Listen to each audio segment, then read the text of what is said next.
لیکن بہت بڑی سازش جو ہوئی ہے ہمارے ساتھ یا قرآن کے ساتھ یا اسلام کے ساتھ یا دین کے ساتھ، یہاں اس کو بے نقاب کیا گیا ہے۔ سازش یہ تھی کہ قرآن کے متعلق اس امت کے دلوں میں شکوک و شبہات پیدا کیے جائیں، پھر اسے ناتمام کہا جائے، پھر اسے مجمل کہا جائے، پھر یہ کہا جائے کہ اس میں ابہام ہے، یہ خارجی رہنمائیوں کا محتاج ہے۔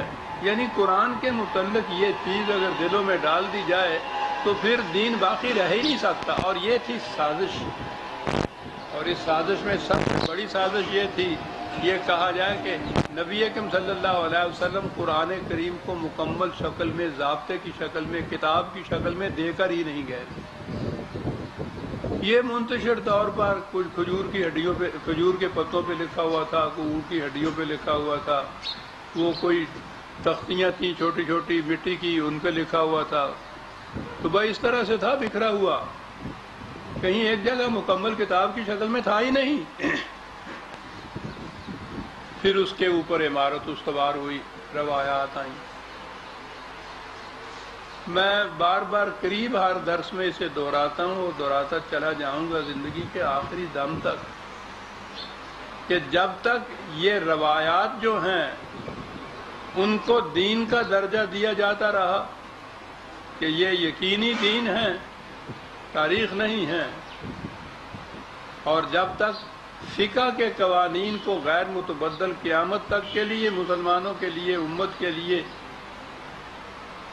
شریعت کا درجہ دیا جاتا رہا غیر متبدل، نہ اسلام قائم ہو سکے گا، نہ دنیا میں کہیں اسلامی مملکت قائم ہو سکے گی۔ اسے ذہن میں رکھیے، اور چونکہ یہ ریکارڈ ہو رہا ہے، آنے والے مورخ کے لیے بھی میں عرض کروں گا کہ اسے ذہن میں رکھیں اور اس حقیقت کو پھیلائیں۔ جتنی کوششیں جی چاہے کر دیکھیے، کوئی کامیاب نہیں ہوں گی جب تک آپ ان دو چیزوں کو دین مانتے چلے جائیں گے۔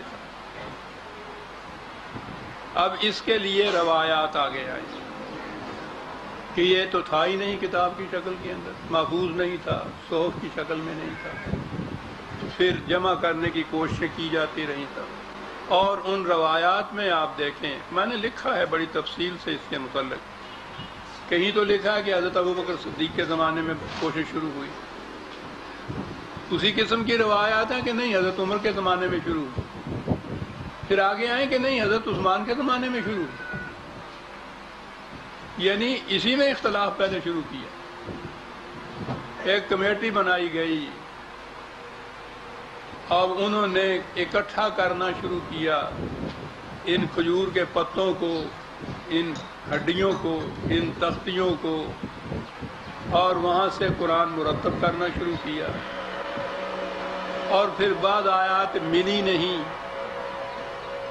جو میں نے عرض کیا، یہ روایت ہے کہ وہ آیات یہ رجم کے متعلق اور یہ رضاعت کے متعلق کہیں ملی نہیں۔ مدینے میں بیٹھے ہوئے ہیں، صحابہ سارے موجود ہیں، کہا یہ جا رہا ہے کہ قرآن کے جمع کرنے کے لیے جو کمیٹی بٹھائی، کوششیں شروع ہوئیں، انہیں یہ آیتیں کہیں مل نہیں رہیں۔ دوسری طرف روایت آ رہی ہے کہ یہ جمع کرنے کی کوشش شروع اس لیے ہوئی کہ ایک جنگ میں کتنے 100 حافظ قرآن کے شہید ہو گئے، یہ بھی روایت ہے۔ اندازہ لگائیے ان روایات کے باہمی تضاد کا، یعنی مختلف تعداد ہے لیکن بہرحال وہ سینکڑوں سے زیادہ ہے کہ حافظ قرآن کے حفاظ شہید ہو گئے ایک جنگ میں۔ تو اس پہ حضرت عمر نے رضی اللہ تعالیٰ عنہ حضرت ابوبکر صدیق سے کہا کہ یہ سلسلہ رہا تو قرآن کی حفاظت مخدوش ہو جائے گی، اسے کہیں لکھ لینا چاہیے، چلیے یوں ہی مان لیجئے۔ تو اتنے حافظ موجود تھے مدینے کے اندر کہ ایک جنگ میں اتنے 100-1800 کے قریب بھی تعداد پہنچتی ہے، سینکڑوں کی تعداد میں وہ ایک جنگ میں شہید ہو جاتے ہیں۔ اتنی تعداد تھی قرآن کے حافظوں کی ان روایات کی روح سے۔ تو اس کے جمع کر کے لکھنے میں دقت کیا پیش آ سکتی تھی؟ وہ تو ایک حافظ ڈکٹیٹ کرا سکتا تھا. زیادہ سے زیادہ اب آپ کے یہاں 2 حافظ ہوتے ہیں نا، ایک قاری ہوتا ہے یہ تراویحوں میں یا شبینوں میں، ایک سامع ہوتا ہے. کہیں اگر کسی جگہ بھی وہ غلطی کرتا ہے سامع ٹوک دیتا ہے تو بات صاف ہو گئی. تو گئی. یہ 2 حافظ اکٹھے ہو کے اس کو ڈکٹیٹ کرا کے لکھوا سکتے تھے، بھول گئے. اور یہ دانستہ یا اس قسم کے تضادات رکھے ہوئے ہیں روایتوں کے اندر کہ الجھاؤ میں پڑی رہے یہ امت. مدینہ منورہ میں جہاں اس طرح سے بقول حضرت عمر کے کہ شہد کی مکھیوں کی طرح گونجتی ہے تلاوت قرآن کی اس شہر کے اندر، وہاں آیتیں مل نہیں رہی.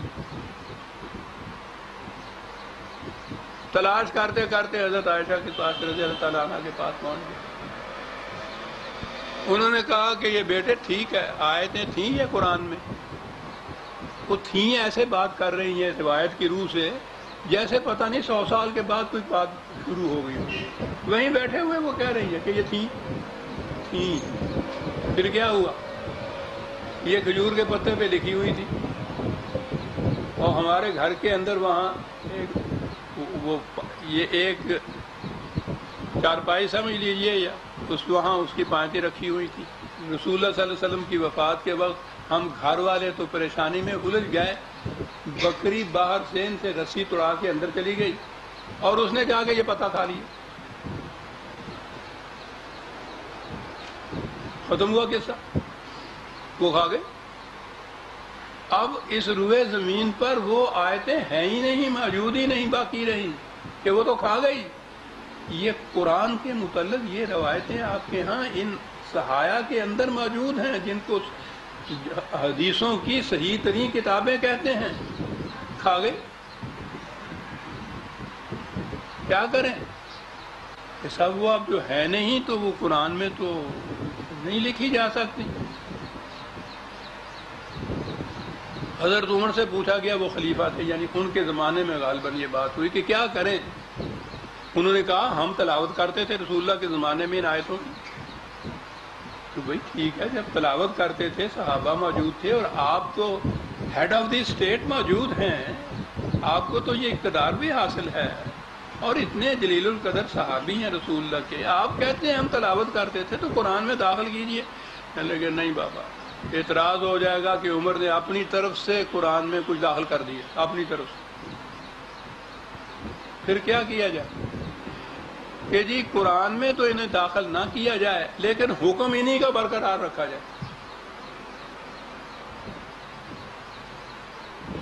قرآن مجید کی یہ تاریخ ہے آپ کے ہاں، 20 آیات ہیں قرآن کی جو قرآن میں موجود ہیں اور ان کا حکم منسوخ ہو چکا ہوا ہے. وہ کاہے کے لیے موجود ہیں؟ تلاوت کے لیے، کیونکہ ایک ایک حرف سے 30 نیکیوں کا ثواب ملتا ہے نا، وہ ثواب کی خاطر رکھی ہوئی ہیں. حکم ان کا منسوخ ہو چکا ہے. ایک تو اس قسم کی آیتیں کہ قرآن میں موجود ہے حکم منسوخ ہے، اور دوسری وہ ہے کہ جن کا حکم چلتا ہے قرآن میں موجود نہیں ہے. آپ نے غور کیا کہ گہری سازش کتنی گہری تھی.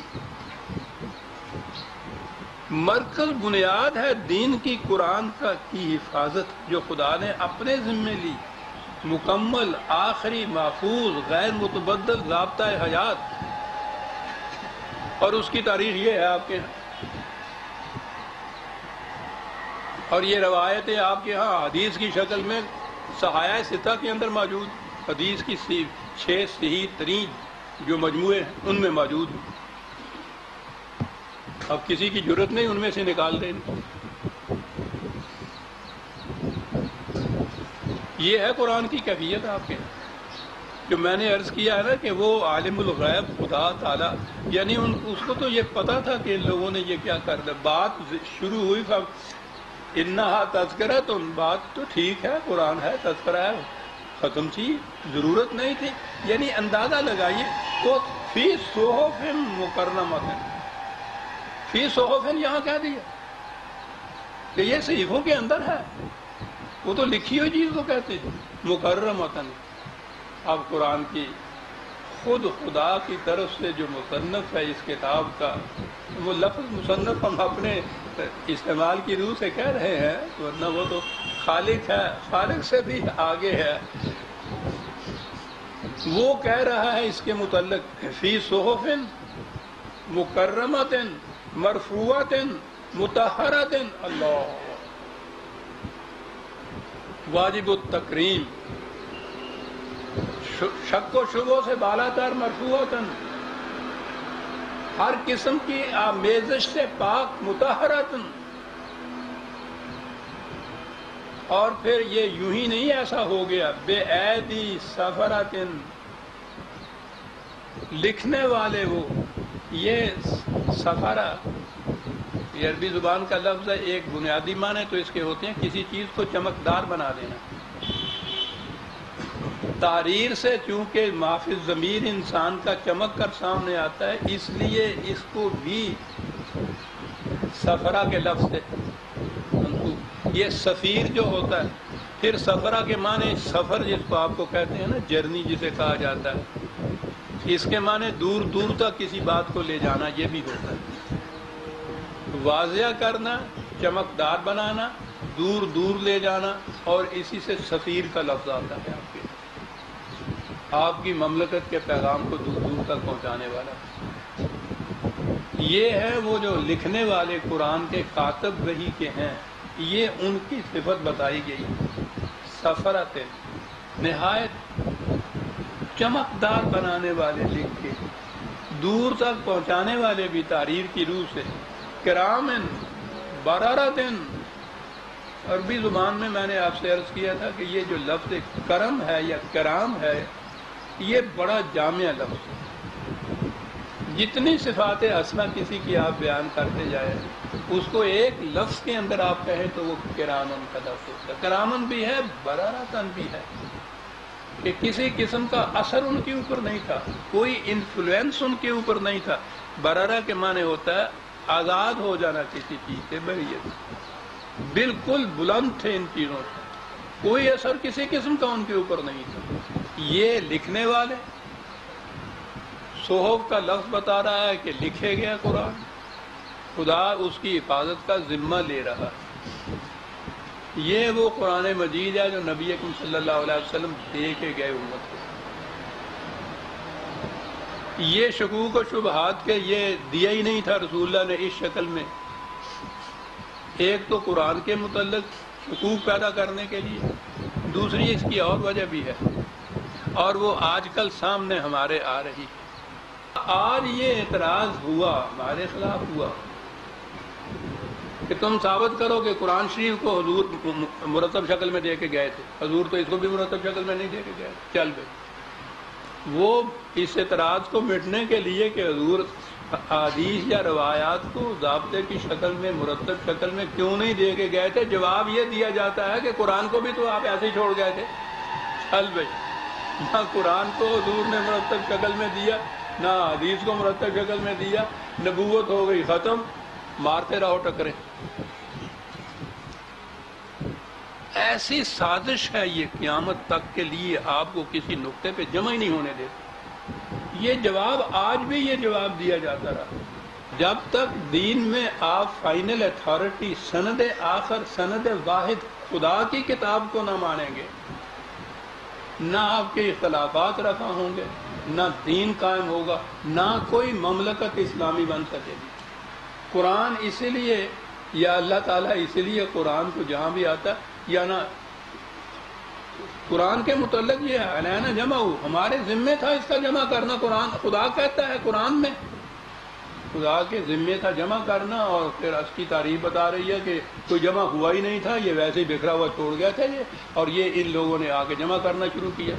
اب جو جمع کرتے ہیں تو چلو آخری صحیح، وہ حضرت عثمان رضی اللہ تعالیٰ عنہ کو جامع القرآن، وہ عثمان کا قافیہ جو ملتا ہے نا، تو اس کی وجہ سے بنا رہی ہے جامع القرآن۔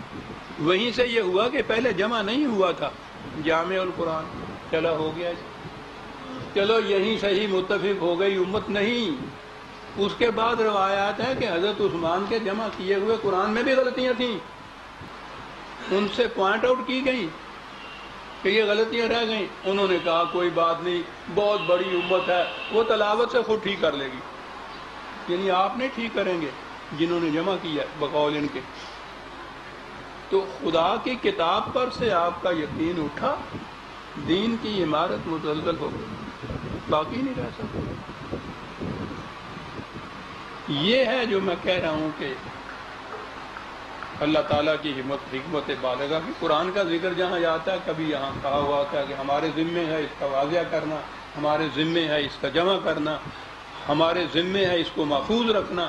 اور پھر کبھی یہ کہا جاتا فی صحف مکرمۃ مرفوعۃ مطہرۃ بأیدی سفرۃ کرام بررۃ. اور اس کے بعد ہے قتل الانسان ما اکفرہ. ستیہ ناس ہو جائے ان قسم کے سازشی انسانوں کا. یہ کس چیز کو چھپاتے ہیں؟ اس قسم کے صحیفے کو،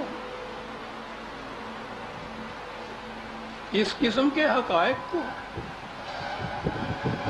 چھپاتے ہیں.